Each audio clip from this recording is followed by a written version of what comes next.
There was a time before the dreaming, before the first thread twisted in the mind of a child, before the clocks sighed and stopped, before the stars remembered how to wander. The sky was still then, not peaceful still. Like glass, like law, it arched above the waking lands in a perfect curve, pale and exact, without ripple or shimmer. It was said to have been poured, not born, cast from light itself when the world was first measured into place. The people lived by the clock and the rulebook. They did not imagine. They did not wonder. They did not ask what if. Their days began when the sun clicked into place behind the eastern ridge, and ended precisely 12 ticks after noon. Their speech was plain, their thoughts accounted for. Emotion was a tool, not a tide. Children were taught to build, not play. Elders were praised for forgetting the unnecessary. They buried their dead in geometric fields and marked the silence above them with stones, etched in coordinates. There were no dreams. There were only nights, but in the far north, beyond the frozen parallels and the last sanctioned outpost, the world grew.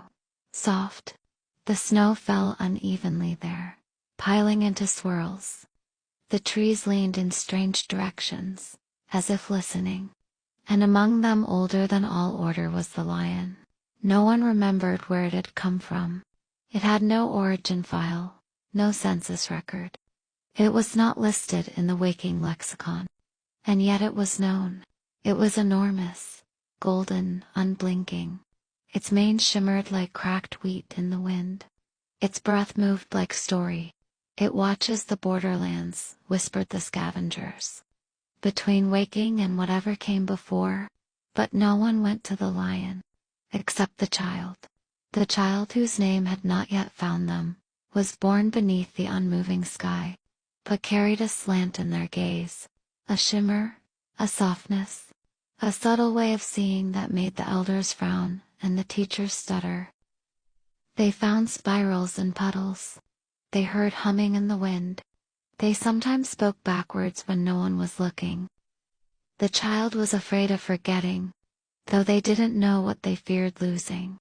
They wandered into the Northwood on a gray morning, barefoot and unaccounted for, drawn by something they did not yet have the word to name. That's where they met the lion. It did not speak, not in the way of mouths, but it looked at them, and they knew that something had been lost, long before it had ever been found. That night, for the first time in recorded time, the stars moved, just slightly, a shimmer, a breath, a twitch in the corner of the sky. The clocks ticked a fraction slower. Some people gasped, some wept, some pretended not to notice.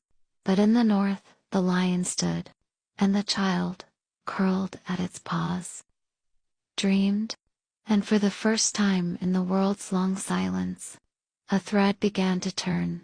The child did not return home. Not fully. Not in the way they were expected to. Their body reappeared on the scans. Their footsteps were logged. They answered questions with acceptable words. But something had unraveled behind their eyes, and something new had begun to spiral in its place. Each dusk, when the outer lights dimmed and the rest units clicked into sequence, the child slipped beyond the sanctioned grid lines and wandered north. They walked beneath an indifferent sky. They crossed the hush of the tree line and found the clearing, where the lion waited, unmoving, unmoved, and yet somehow impossibly alive. They never spoke aloud. Speech felt brittle in that place. But the silence between them had shaped. The lion's gaze wrapped around the child, like a memory one the world had tried to forget. For 12 nights they met. The child brought pebbles with spirals etched into them.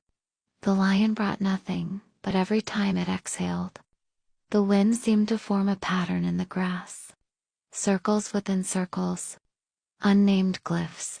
The child followed them with trembling fingers. One night the lion blinked. Just once. And in that blink, the sky above the clearing cracked. Not visibly, not yet. But the child felt it. a loosening, a question. A breath where once there had only been command. Why do I feel like I've been here before? The child whispered inside themselves. Why do I miss something I've never known? The lion stood and turned toward the farthest edge of the woods. The child followed. They came to a clearing where the air shimmered, even though no heat moved.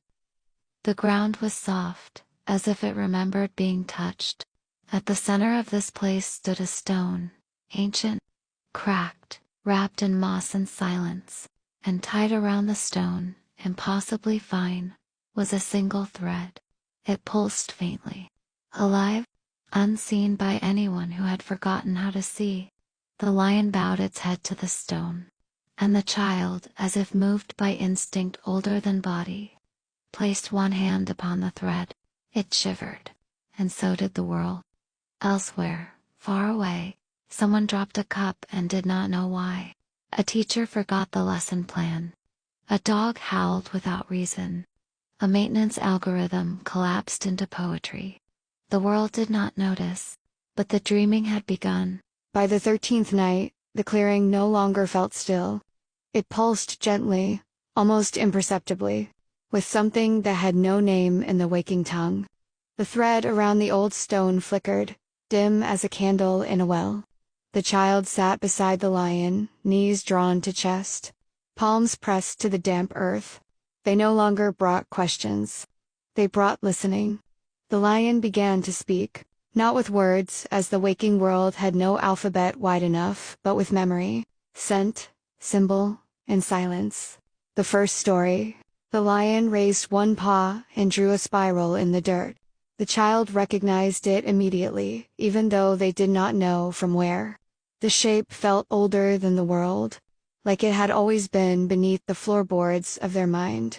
Then the lion pressed its nose into the center of the spiral, and the world fell inward. The forest dissolved, or perhaps it bloomed into something larger, wilder, more luminous. The air thickened with gold. Voices hummed at the edge of hearing. Trees bent toward unseen winds. They stood at the edge of a vast, circular chamber, roofed by a mirror that showed not reflection, but remembrance. In the center of the chamber spun a great loom, even though it had no weaver. Threads hung from the sky like rain. Each one hummed with story, not fact, but meaning.